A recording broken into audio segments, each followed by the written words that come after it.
Alhamdulillahi wa kafa, wa salatu wa salamu ala nabi Mustafa, ya ibadallah, assalamu alaikum wa rahmatullah.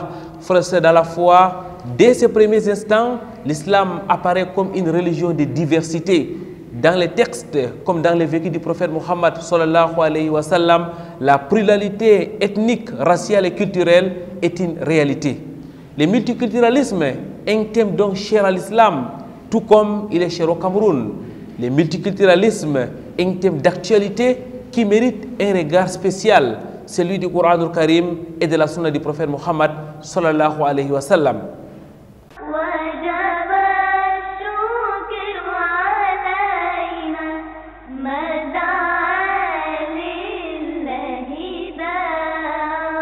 Très chers téléspectateurs, mesdames, mademoiselles, messieurs, bienvenue sur ce plateau de vitrine de l'islam, bienvenue dans la mosquée Ar-Raouda où nous produisons cette émission. Vous l'avez remarqué, le multiculturalisme sera donc au cœur de l'entretien de cette autre édition de votre rendez-vous islamique sur Canal D International. Rendez-vous à plusieurs articulations au cœur de la société, l'entretien donc, mais aussi le Coran al-Karim. Écoutons et méditons la parole d'Allah pour commencer cette émission.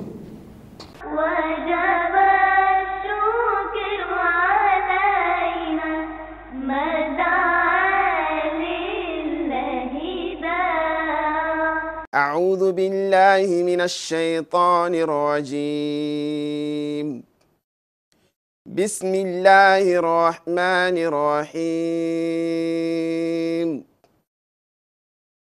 يا أيها الناس اتقوا ربكم الذي خلقكم من نفس واحدة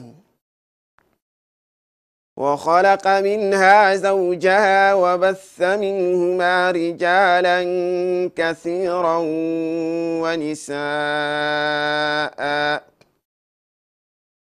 واتقوا الله الذي تساءلون به والأرحام إن الله كان عليكم رقيبا وآتوا اليتامى أموالهم ولا تتبدلوا الخبيث بالطيب ولا تأكلوا أموالهم إلى أموالكم إنه كان حوبا كبيرا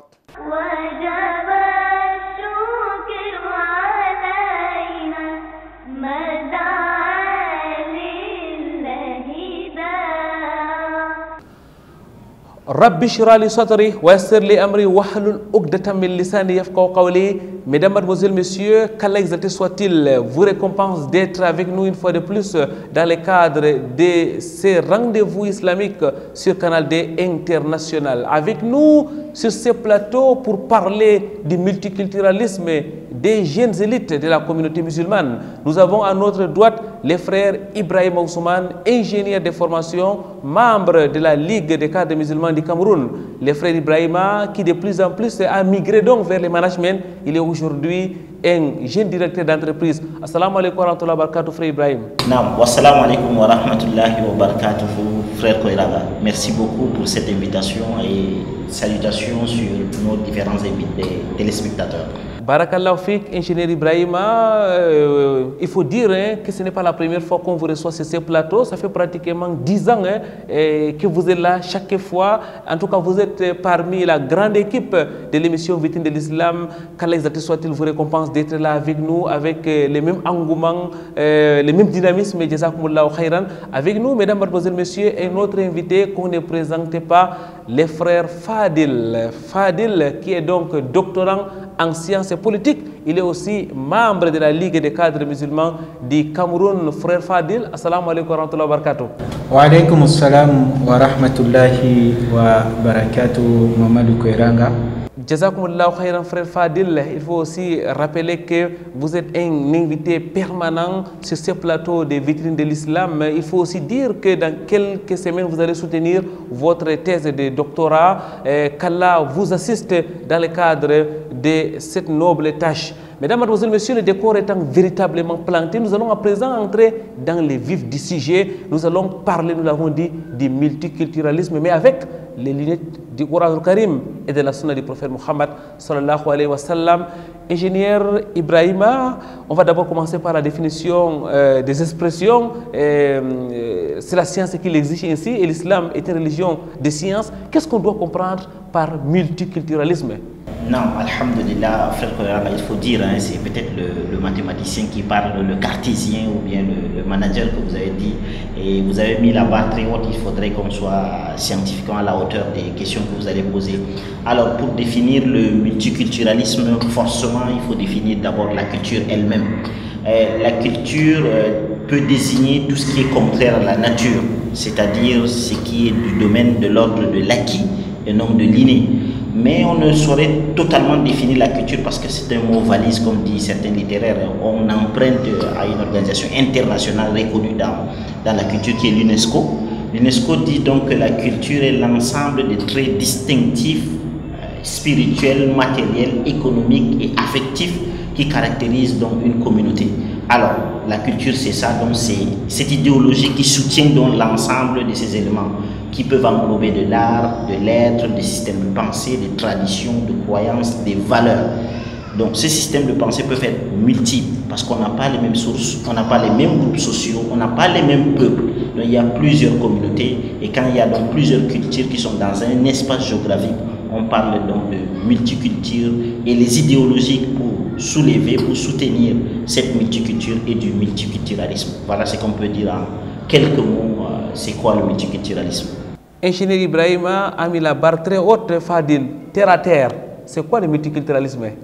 Alhamdulillah, pour moi, le multiculturalisme, pour être terre à terre, comme vous l'avez dit, c'est tout simplement des personnes ou bien des individus qui ont un système de pensée, une manière de penser, une manière de vivre, un vécu quotidien différent de l'autre, mais qui se retrouvent dans un espace géographique bien déterminé pour vivre ensemble. C'est pour cela qu'on parle donc de multiculturalisme, de plusieurs cultures, plusieurs façons de vivre, plusieurs façons de penser, plusieurs façons de faire dans un espace déterminé, partageant un certain idéal et une certaine idéologie. Plusieurs traditions donc qui se rencontrent, plusieurs ethnies qui se rencontrent. Merci Fadil, je reste avec vous.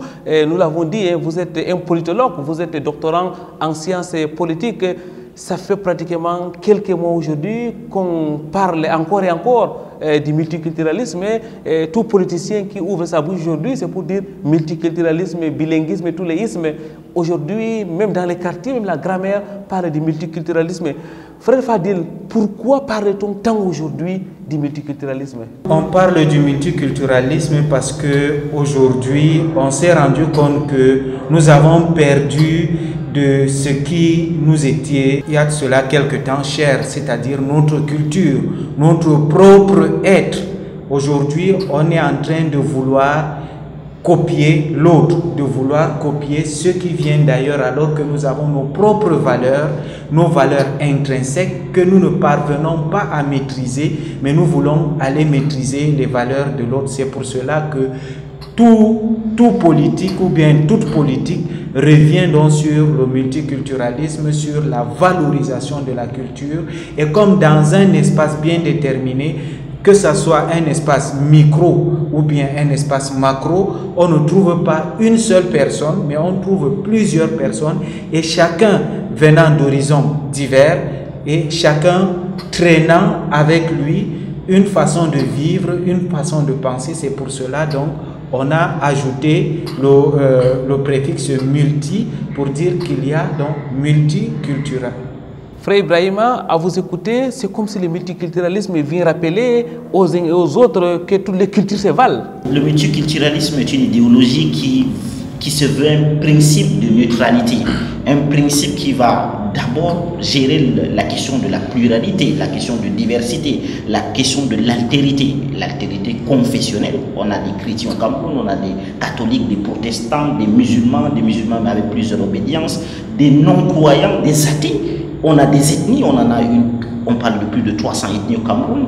On a 2 langues, on a hérité de 2 langues occidentales, l'anglais et le français. Donc cet ensemble-là, il faut le gérer. Et il faut avoir un principe d'égalité, de neutralité, pas d'égalité, de neutralité, pour que tel n'influence pas l'autre. Le musulman n'influence pas sur le chrétien, le béti n'influence pas sur le babylèque parce qu'il veut imposer sa culture. Donc, et ça, il faut donc avoir un principe de neutralité. C'est pourquoi donc des outils comme le multiculturalisme est mis en place. Pourquoi? Parce qu'il faut assurer le vivre ensemble. On est dans une même nation, il faut assurer le destin commun avec donc, le bien-être de l'homme, le bien-être du Camerounais et puis le progrès social.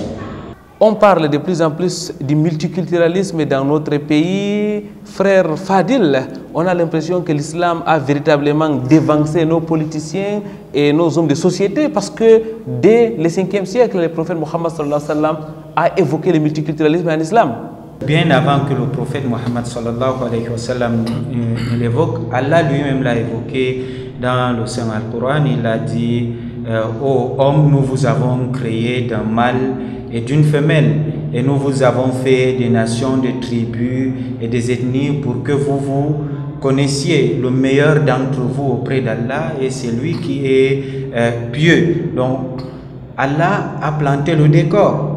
Et le prophète sallallahu alayhi wa sallam, lors du pèlerinage d'adieu, il a dit: ni un noir n'est supérieur à un blanc, ni un blanc est supérieur à un jaune, ni un arabe supérieur à un non-arabe, ainsi de suite.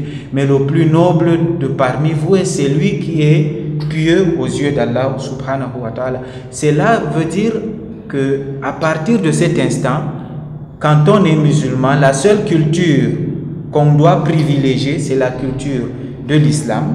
Maintenant, ça c'est entre nous musulmans. Maintenant, quand nous ne sommes plus avec des musulmans, il y a d'autres confessions religieuses. Il y a également d'autres personnes qui ne partagent pas la même conviction religieuse avec nous. Alors, toutes les personnes se valent. Maintenant, la seule chose qui fait la différence, c'est le comportement que vous observez vis-à-vis de votre concitoyen ou bien vis-à-vis de celui qui est devant vous. Donc tout simplement pour dire que l'islam a dévancé même les politiciens qui aujourd'hui reprennent, en réalité, sont en train de reprendre ce que l'islam a dit il y a de cela belle lurette. Ingénieur Ibrahima, c'est un verset révélateur. Le frère Fadil est revenu sur le verset Waladi ya ayyuhan nas inna khalaqnakum min dhakarin wa unsa wa ja'alnakum shu'uban wa qaba'ila lita'arafu inna akramakum indallahi yargakum. Frère Ibrahima, si on s'arrêtait uniquement à ces versets-là, cela aurait suffi pour dire que le multiculturalisme a une place de choix dans le Coran al-Karim. Non, on peut aller au-delà. Peut-être la méthode quantitative n'est pas la meilleure méthode quand on parle du spirituel. Il y en a une panoplie de versets qui met en place ce principe de neutralité. Vous avez parlé de neutralité des ethnies pour qu'on s'entreconnaisse. Le meilleur, c'est la piété. Et qui dit même la piété, parce qu'il faut définir la piété. Allah lui-même définit dans un autre verset jusqu'à la fin du verset. À la fin, qu'est-ce qu'il dit? La vraie piété, c'est s'occuper de l'orphelin, c'est s'occuper de la veuve pieuse, c'est s'occuper de faire de l'aumône, c'est-à-dire la question de l'homme. C'est-à-dire l'islam a mis en place l'homme dans sa neutralité. Si vous voyez l'œuvre littéraire qui est le Coran, qui est notre premier argument, Allah parle des hommes. Au départ, il appelle Ya Ayyuhan Nas. Si on voit même la littérature, pas pour dire que l'islam épouse son contexte, le contexte littéraire mécois n'est pas le même que le médinois. Il y a plus de poésie chez les mécois, il n'y a pas assez chez les médinois. Je vais plus loin par un autre verset de la sourate 5, la sourate de la table servie, et du verset, son verset 47, où Allah dit: si nous avons voulu, nous vous aurions créé en une seule communauté. Allah vous a doté chacun d'une voix, d'une législation pour que vous vous suiviez. Concurrencez-vous dans les bonnes œuvres. Ainsi vous retournerez vers votre Seigneur. Il vous informera sur ce que vous avez divergé. Allah le dit clair. S'il aurait voulu, il créerait une seule communauté, mais il a créé plusieurs communautés. Plus loin encore, il a géré des questions d'épousailles, de mariage entre plusieurs tribus, plusieurs religions. Le musulman peut épouser la femme non musulmane si elle est de Ahlul Kitab. On va définir c'est quoi Ahlul Kitab, les hommes des livres. il a parlé, Allah a légiféré des questions du manger, des questions des fêtes, les festivités. Respectez leurs fêtes, mais vous ne devez pas fêter. Vous avez 2 fêtes. Le prophète sallallahu alayhi wa sallam, dans ses actes, s'est levé lorsqu'un cortège funèbre passait. Le cortège funèbre était des juifs. Il s'est levé. Les compagnons lui a dit, et ya Rasulallah, c'est un juif. Il dit, n'est-ce pas une âme humaine? C'est pour dire que la question du multiculturalisme, de l'altérité, de la pluralité ethnique, religieuse, a été gérée dans le Coran, dans son contenu, dans ses versets. On peut citer plusieurs versets, mais c'est suffisant ce qu'on a déjà dit avec le verset que vous avez cité et celui que je viens de citer. La reconnaissance de la diversité ethnique, la reconnaissance de la diversité culturelle, la reconnaissance de la différence, la reconnaissance de l'identité de l'autre, mesdames, mademoiselles, messieurs, est en noir sur blanc inscrit dans le Coran al-Karim. Nous allons prendre une pause, question de vous rejoindre chez vous, autour de vous, au cœur de la société.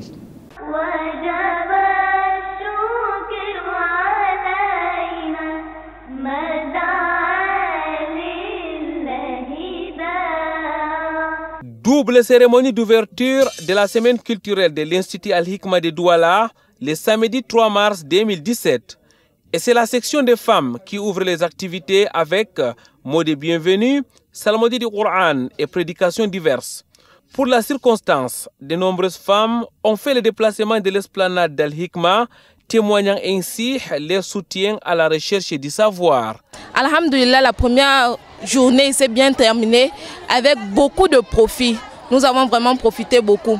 Les conférenciers nous ont montré comment il fallait être assidu dans la recherche de la science, surtout islamique, et comment nous devons aussi être vraiment compétente dans cette recherche-là. Alhamdulillah, tout se passe bien, les enseignants sont bien. J'exhorte toutes les sœurs qui sont encore à la maison de venir à l'Hikma pendant cette journée culturelle. C'est 6 jours, 6 jours pendant lesquels on va vous édifier, mes sœurs. Sortez de chez vous et venez apprendre à l'Hikma. Vraiment, c'est bénéfique pour nous et bénéfique pour notre communauté.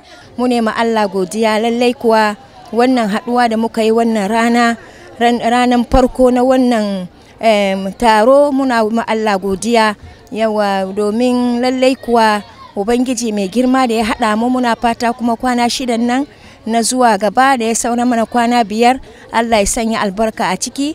Ubangijin Allah ya ba mu iko mu sake haɗuwa kuma farkon wannan taro na wannan rana lallai kuwa mun yi farin ciki mu nemi Allah godiya.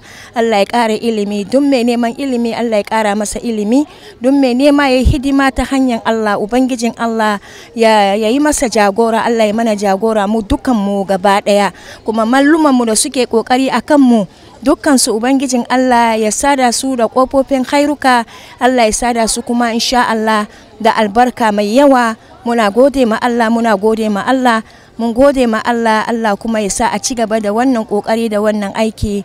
Après les sœurs dans la matinée, place aux frères dans l'après-midi. Même ambiance avec cette fois la présence de plusieurs imams, prédicateurs et autres invités. Des invités de marque très attentifs devant la restitution par les élèves d'Al-Hikma de ce qu'ils ont appris à travers exposés, poésie et autres.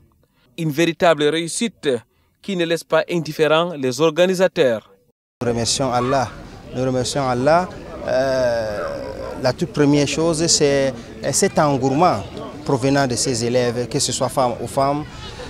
Cette responsabilité, parce que je tiens à vous confirmer que tout ce qui est de l'organisation de cette semaine culturelle provient des élèves, que ce soit le côté financier, ils l'ont cotisé, ils ont mis les moyens, eux entre eux. Et que ce soit l'organisation, même le choix des exposés et même le choix des conférenciers, etc.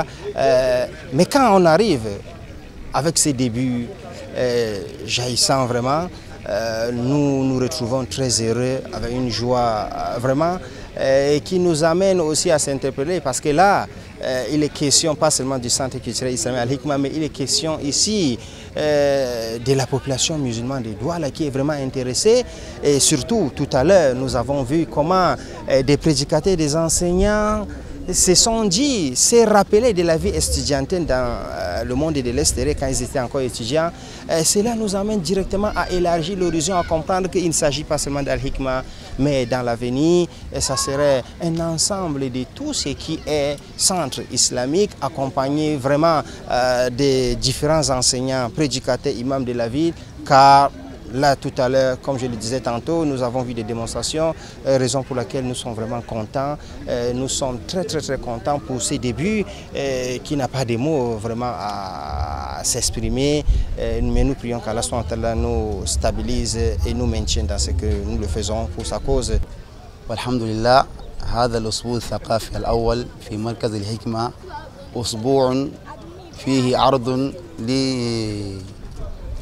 نشاطات الطلاب في هذا المركز، ومن خلال هذه النشاطات هناك محاضرات وندوات. وهذا الأسبوع الثقافي يشمل أشياء كثيرة، أشياء التي كانت الطلاب في مركز الحكمة كانوا يستعدونها من أعوام قديمة، وحان هذا الأسبوع جاء هذا الأسبوع الثقافي لعرض ما استعدوا من زمان، وهذا يعني يدل على أنهم منتظمون ببرنامجهم. Et tout au long de la semaine, des conférences sur le savoir se sont succédées. Plusieurs théologiens de la ville se sont joints à l'Institut Al-Hikma, édifiant les élèves et les fidèles sur la valeur de la quête et la conservation du savoir. On recherche la connaissance aussi parce que c'est l'héritage des prophètes de Dieu. C'est l'héritage des prophètes de Dieu. Parce que innal anbiya'a lam yuwarisu dirhaman wala dinar. Les prophètes de Dieu n'ont pas laissé pour héritage l'argent. Comme le Prophète sallallahu a dit que eux les prophètes, ce qui les mataraknahu sadaqa. Que nous les prophètes, ce que nous laissons, c'est la sadaqa. Si un prophète meurt par exemple et il laisse l'argent sur lui, cet argent-là, ça devient sadaqa. Et les prophètes, on ne les hérite pas. Hein? L'héritage que les prophètes de Dieu ont laissé, c'est quoi? C'est la connaissance. Et celui qui part chercher la connaissance, il devient un savant, c'est qu'il a suivi le chemin des prophètes de Dieu. Cette première édition de la semaine culturelle de l'Institut islamique Al-Hikma s'est achevée le jeudi 8 février 2017. Le rendez-vous est pris pour l'année prochaine, Inch'Allah.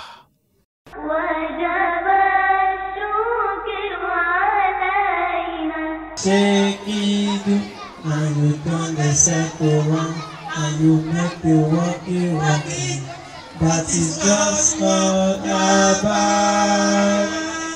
Oh, walking. Oh, walking. Journée nationale du bilinguisme, l'école franco-arabe de Nouvelle était de la partie. Ce vendredi 2 février, élèves et enseignants ont vibré au rythme du bilinguisme. Une illustration de l'attachement de cet établissement islamique aux valeurs de la République. Bilingualism, bedrock for national unity and peaceful coexistence. Donc c'est sous ce thème que ici à l'école franco-arabe, en tant que directrice de l'école primaire et ma collègue de l'école maternelle, nous avons décidé de vivre au rythme du bilinguisme, toujours comme nous le demande notre hiérarchie, à savoir les inspections d'arrondissement, les délégations et même le ministère de l'Éducation de base, nous exhortent à être parfaitement bilingues dans nos établissements. Donc c'est dans ce sens que ici à l'école franco-arabe, en dehors de notre langue arabe qui vient en 3e position, nous avons également le français et l'anglais que nous pratiquons réellement. Je suis vraiment émue quand je vois les enfants pratiquer ces deux langues. Les enfants se battent, l'enseignant se bat également, l'enseignant de l'anglais, pour que ces enfants puissent s'imprégner de cette langue qui est une langue de notre pays, qui en réalité est la langue de tous les Camerounais. Pour cette journée de bilinguisme, vraiment, je remercie la directrice de l'école primaire, je remercie les enseignants, je remercie tout le monde d'avoir mis la main les arabophones, les francophones et notre fête qui est anglophone, d'avoir mis la main pour que cet événement se passe très bien, comme vous le voyez. Une journée d'intenses activités de sensibilisation sur le bilinguisme, mais aussi de la démonstration du savoir-faire des élèves. I am glad to see you. How do you do? I am very fine. La la la la la la. Récitation. Mon pays, Cameroun. Mon pays, quel beau pays. Un pays créé par Dieu avec amour. Un pays de paix. Un pays rempli du lait et du miel. Un pays d'unité et de prospérité. Oh mon Cameroun, je t'aimerai toujours. In our school, here and there, our people from class 1 to opposite, they were presenting their various bilingualism activity. I know it was not an easy task for us to come to this level, but we did our best. We trained them from the first day from September. We are continuing to training them. And what I can say for bilingualism is that bilingualism is just not a day. It's not just a day. It's a whole process. If you consider it just for a day, we won't be able to solve the problem we are currently facing in our nation. If I can permit myself, by being bilingual, we enhance and promote national unity, both with the northern, northwest, southwest region and the whole parts of Cameroon. So I call on all fellow Cameroonians, all teachers, all students, in fact, every Cameroonian citizen to be conscious of the fact that being bilingual will be and is the only solution to the crisis we are currently facing in our country. نحن احتفلنا اليوم بيوم الوطني لرفع درجة اللغتين الإنجليزية والفرنسية، لأن اللغتين هما لغتان رسميتان في دولة الكاميرون.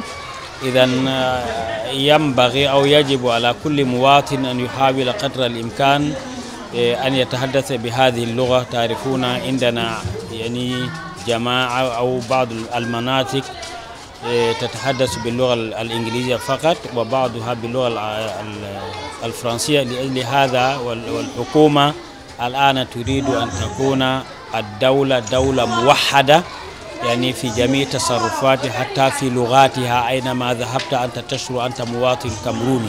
هذا هو الهدف.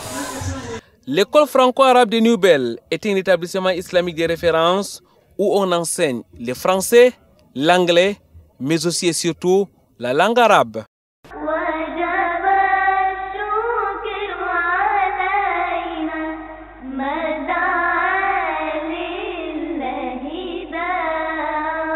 Du cœur de la société, mesdames, mademoiselles, messieurs, nous rentrons sur ce plateau des vitrines de l'islam et nous restons en compagnie de nos deux invités. Nous sommes avec ingénieur Ibrahima Ousmane, mais aussi Fadil, doctorant en sciences politiques. Nous l'avons dit, qu'Allah soit soutient les frères, qui va donc soutenir sa thèse dans quelques semaines. Imam Fadil, il va falloir cette fois-ci qu'on rentre véritablement à l'époque du prophète Mohammed sallallahu alayhi wa sallam. Tout à l'heure, vous avez rappelé que les versets du noble Coran sont véritablement clairs et nets, mais dans le vécu du prophète Mohammed sallallahu alayhi wa sallam, est-ce qu'on observait d'une manière palpable le multiculturalisme? Naam, alhamdulillah, dans la vie du prophète Mohammed sallallahu alayhi wa sallam, il n'a que fait du multiculturalisme tout au long de sa vie. Il n'a vécu que du multiculturalisme dans sa vie. Si on voit tous ceux qui étaient autour de lui et ceux mêmes qui ont été les premières personnes à porter l'étendard de l'islam n'étaient pas de sa communauté, donc de son ethnie ou bien de sa tribu. Ils venaient d'ailleurs. Si on essaie de voir Souhaïb, qui était l'un des compagnons du prophète Mohammed sallallahu alayhi wa sallam, il était romain. Nous avons Salman al-Farisi, qui était un Perse. Nous avons Bilal, qui est un Éthiopien. Abu Bakr as-Siddiq, qui est un Arabe Quraishi. Donc, le prophète Mohammed sallallahu alayhi wa sallam, il a épousé une juive, il a épousé une copte, il a épousé. Donc, tout autour du prophète Mohammed sallallahu alayhi wa sallam, ceux dont on appelle les Ahl Sofa, les gens qui se retrouvaient, qui n'avaient pas où dormir, mais ils dormaient dans la mosquée du prophète Mohammed sallallahu alayhi wa sallam. Ce sont des personnes qui ont quitté leur communauté, qui ont embrassé l'islam et qui sont venus rester auprès du prophète Mohammed sallallahu alayhi wa sallam pour apprendre dans la religion, apprendre le vrai visage de l'islam.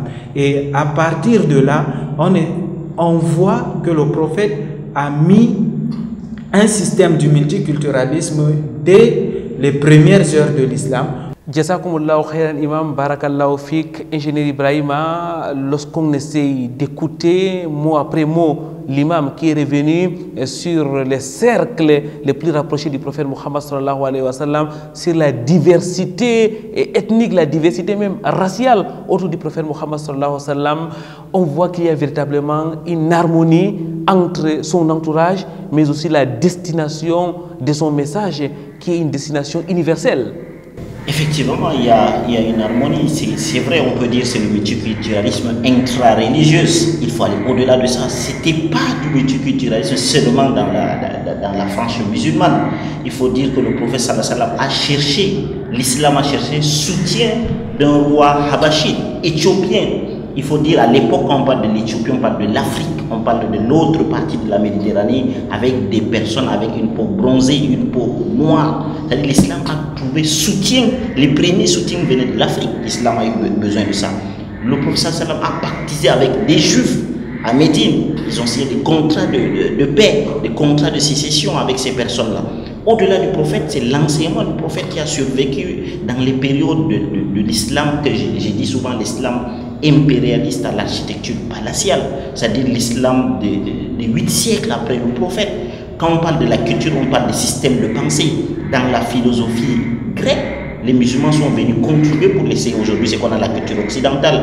On parle d'Averroès, d'Al-Farabi, de Avempès. Tous ces gens-là ont reçu des systèmes de pensée, des valeurs universelles de l'islam. N'oublions pas l'humanisme qui a vécu en contexte islamique, c'est-à-dire l'islam qui dominait encore le monde, qui dominait le pourtour méditerranéen, a laissé comme valeur l'humanisme, c'est-à-dire l'homme au centre des recherches. On va parler de la parole de At-Tawhidi, qui était quand même un des grands savants autour du califat de Haroun al-Rachid, qui était un calife du califat qui a gouverné le monde au nom de l'islam.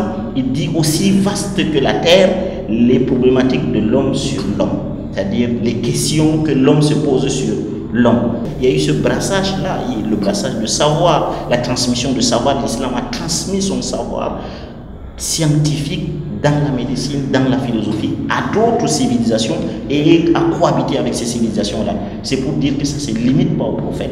Il y avait cette harmonie avec le prophète et cette harmonie a survécu 8 à 10 siècles après le prophète. L'islam est donc une civilisation ouverte, mesdames, mademoiselles, messieurs, c'est ce qu'on doit retenir de l'ingénieur Ibrahima. Frère Fadil, on va peut-être rentrer maintenant dans notre contexte. Nous l'avons dit, on parle du multiculturalisme, on parlait encore et encore du multiculturalisme. Quels sont les enjeux du multiculturalisme, frère Fadil? Alhamdulillah, les enjeux du multiculturalisme aujourd'hui, quand nous voyons notre pays, on se dit que les enjeux ils sont énormes. D'abord, pourquoi parler du multiculturalisme au Cameroun aujourd'hui? Si on essaye de voir les 4 aires culturelles du Cameroun, ou bien d'aucuns parlent de 3, d'aucuns parlent de 4. Il y a l'ère soudano-sahélien, il y a le Grassfield, il y a les Bantous, les Fambeti, il y a également la culture anglo-saxonne que nous avons dans notre pays. Et si nous essayons de voir pourquoi on parle du multiculturalisme au Cameroun aujourd'hui, parce que quand vous êtes du nord, quand vous allez dans la partie septentrionale du Cameroun, vous n'allez pas trouver seulement les Mafa, les Peul, les Kanuri, les Giziga et les Mundang. Il y a également les Bamileke dans toutes leurs composantes sociologiques et sociales. Vous allez trouver également ceux qui sont de la grande famille Fambeti ou bien de la grande famille Bantou. Vous allez retrouver également les personnes de Grassfield. Donc c'est un melting pot culturel, c'est-à-dire c'est un cocktail de cultures qui se retrouvent un peu partout au Cameroun et qui vivent ensemble. Maintenant, quel est le véritable problème? Parce que chacun veut sauvegarder sa culture sans reconnaître la culture de l'autre. C'est pour cela que le politique s'est fixé cet objectif, parce que c'est d'abord la mission régalienne de l'État que d'harmoniser les peuples et de les mettre autour d'une question centrale qui est la République. Et c'est pour cela qu'aujourd'hui, vous entendez politiciens, politiques et tout ce qui tourne autour de cela parlent donc du multiculturalisme au Cameroun. Les enjeux sont politiques et sont socioculturels. Merci frère Fadil. Ingénieur Ibrahima, quels sont donc les défis à relever par le multiculturalisme aujourd'hui? Le défi qu'il faut relever, il faut dire les choses avec beaucoup de sérénité, mais il faut les accepter, c'est le défi de l'ouverture. Il faut avoir une ouverture d'esprit pour accepter l'autre. En plus, il y a le défi de l'éducation à l'altérité, à la pluralité.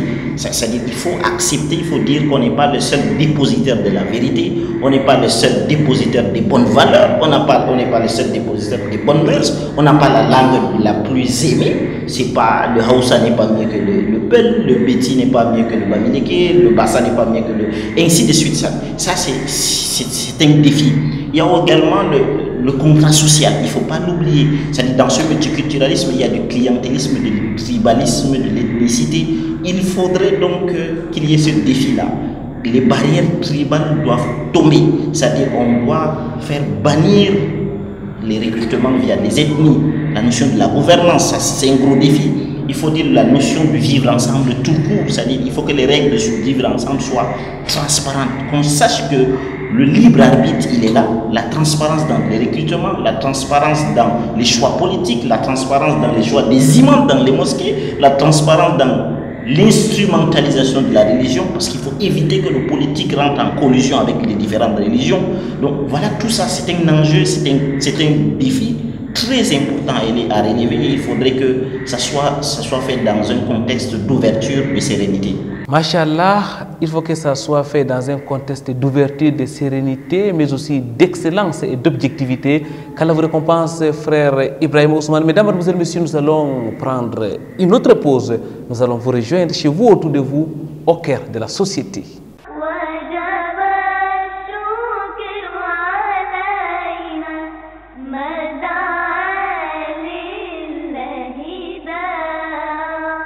Au cœur du quartier Bonapriso à Douala s'élève la mosquée Al-Houda, une grande mosquée où se célèbre la prière de vendredi.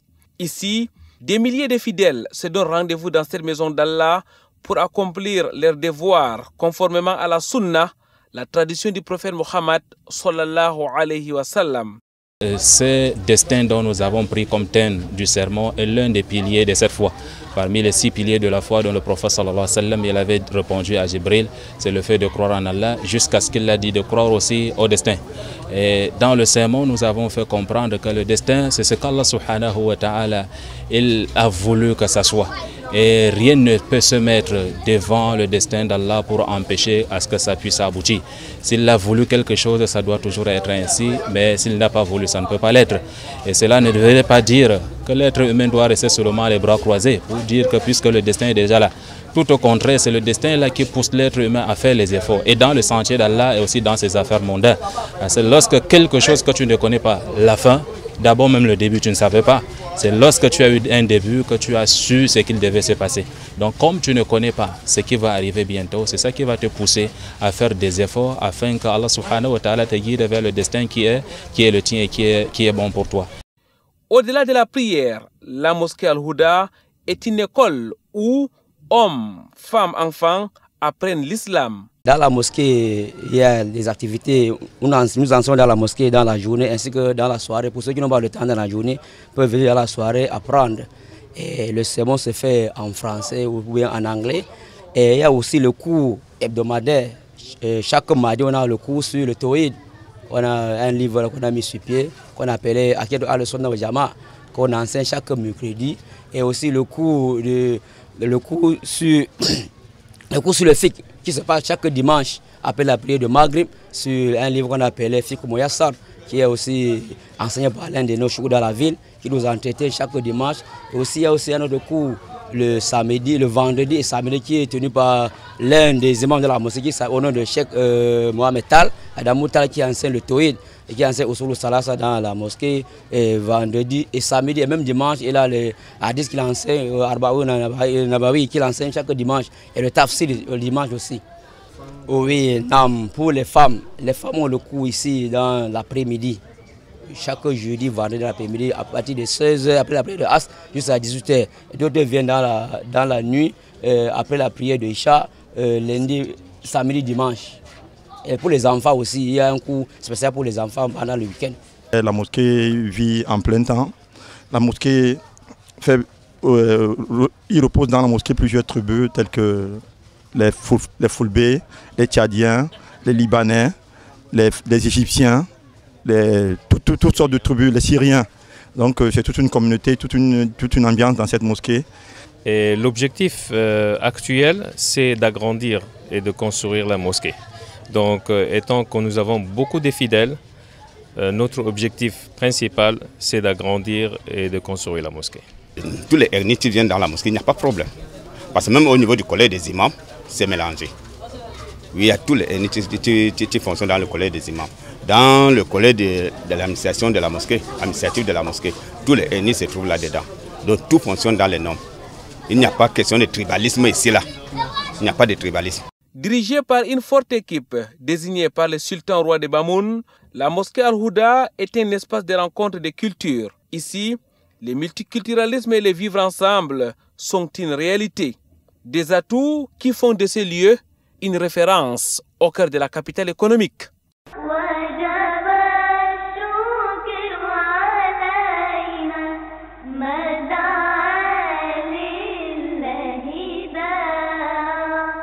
Pureté et gloire à Allah exalté soit-il, les maîtres des cieux et de la terre. Mesdames, Mademoiselles, Messieurs, une fois de plus, qu'Allah vous récompense d'être avec nous. Nous sommes en compagnie de nos deux invités. Nous sommes avec Fadil, doctorant en sciences politiques. Frère Fadil, vous l'avez dit, l'islam accorde une place de choix au multiculturalisme, au vivre ensemble. Aujourd'hui, le multiculturalisme est d'actualité dans notre pays. Est-ce que l'islam peut contribuer, frère Fadil, au multiculturalisme, notamment au Cameroun? Bien évidemment, Mamadou, l'islam peut contribuer au multiculturalisme au Cameroun. Je pense également à cette anecdote que tout le monde me dit quand on se rencontre et surtout quand on entend que je suis imam. Quand je cause avec mes camarades qui sont généralement des femmes, elles me disent que non, moi je ne veux pas causer avec toi parce que tu es imam, tu vas prendre 4 femmes. L'islam contribue au multiculturalisme à travers d'abord le mariage. Ça c'est quand il faut rentrer dans la société parce que c'est ce que la société voit. Parce que si on prend d'autres choses, la société ne voit pas le résultat palpable, mais à travers le mariage, vous allez voir un musulman qui peut avoir 4 femmes, et sur ces 4 femmes, il peut avoir une femme qui est du centre, une femme qui est du nord, une femme qui est de l'est, une femme qui est de l'ouest. Et j'en ai rencontré une personnalité de ce pays qui avait 4 épouses, et ces 4 épouses étaient de 4 régions différentes parce qu'il a servi dans plusieurs régions de ce pays. Et dans chaque région où il est allé, il s'est trouvé une épouse et il nous a dit à l'époque, c'était de l'intégration nationale qu'il était en train de faire. Mais moi, à mon humble avis, c'est au-delà de l'intégration nationale, c'est du multiculturalisme tout pur et dur, parce que c'était un musulman et toutes ses épouses sont des musulmans. Même question à vous, frère Ibrahima. Quelle est la contribution de l'islam au multiculturalisme dans notre pays? Merci. Si on va de la définition de la culture et du multiculturalisme, très certainement on trouvera que l'islam a contribué et elle continuera à contribuer. La question de l'altérité religieuse, c'est une question fondateur et fondamentale à l'islam. La ikra fi din, c'est-à-dire l'islam va se battre avec toute source ou secte religieuse qui veut imposer une quelconque religion à une autre personne. Pas d'imposition de religion. C'est-à-dire l'islam va rester dans ce principe fondateur et va contribuer à combattre cela. Et deuxièmement, l'islam va contribuer dans la promotion des systèmes de pensée, parce qu'on a dit dans une culture c'est les systèmes de pensée, c'est les valeurs et les traditions. Les valeurs en islam, c'est des valeurs universelles, de bonté, de miséricorde, de justice, de l'entraide, de solitude, de l'amour oblatif, j'aime souvent le rappeler, c'est-à-dire de l'être humain, c'est-à-dire de l'humanisme. Ça, l'islam le contribue et l'islam va continuer à propager ces valeurs-là. À la fin, la culture, c'est les arts, c'est l'être. L'islam, par l'islam, on hérite quand même les lettres arabes. C'est-à-dire aujourd'hui, il y a une bonne frange camerounaise qui sait parler l'arabe, qui est une langue onusienne scientifique. L'islam donc contribue de par cette religion-là à ce que les Camerounais s'ouvrent au monde arabe, à la littérature arabe, à toutes les sciences arabes. Ça, c'est la contribution de l'islam. L'islam va contribuer jusqu'à la notion de paix. Parce qu'on parle du multiculturalisme, à la fin, c'est le vivre ensemble et c'est la paix. Dans son étymologie, l'islam est à la recherche de la paix. Shukran lak, barakallahu fik, jazakumullahu khairan. Merci à vous, ingénieur Ibrahima, d'avoir une fois de plus accepté de nous consacrer un peu de votre temps pour éclairer nos téléspectateurs et nous-mêmes par rapport à certaines thématiques, notamment le multiculturalisme qui est aujourd'hui un concept d'actualité dans notre pays et même dans le monde. Frère Ibrahima, nous arrivons à la fin de cette émission. Nous n'allons pas vous laisser partir sans prendre immédiatement votre dernier mot à l'endroit de tous ceux qui nous suivent.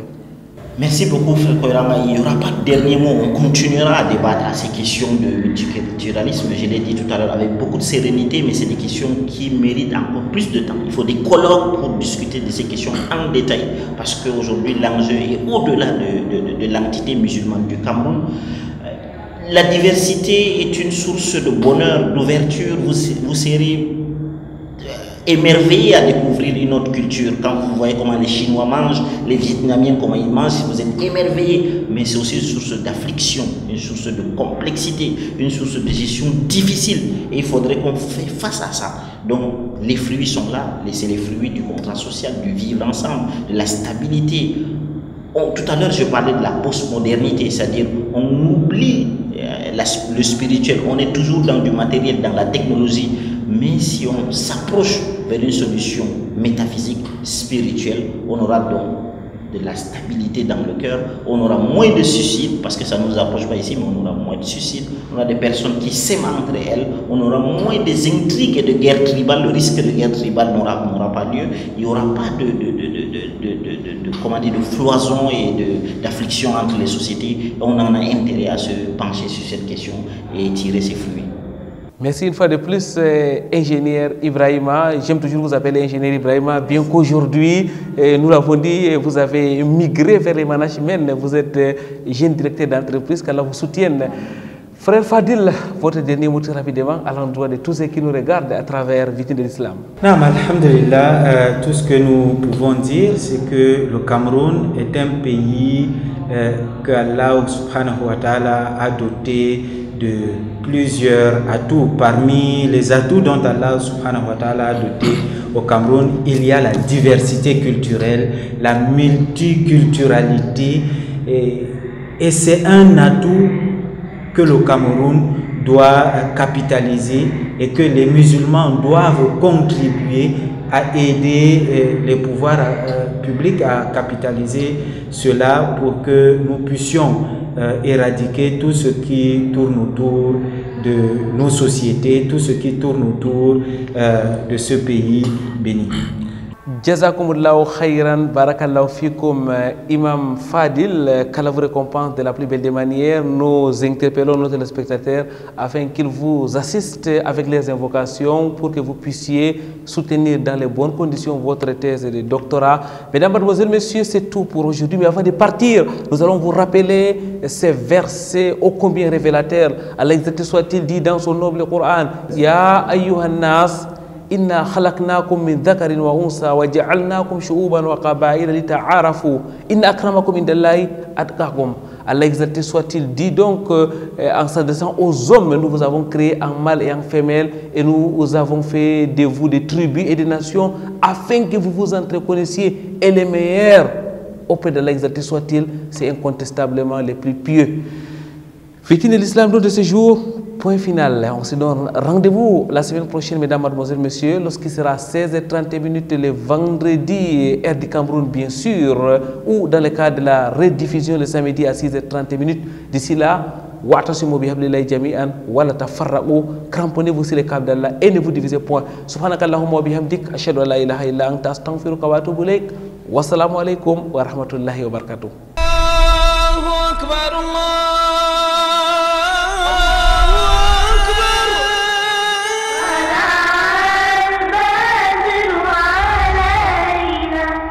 من ثاني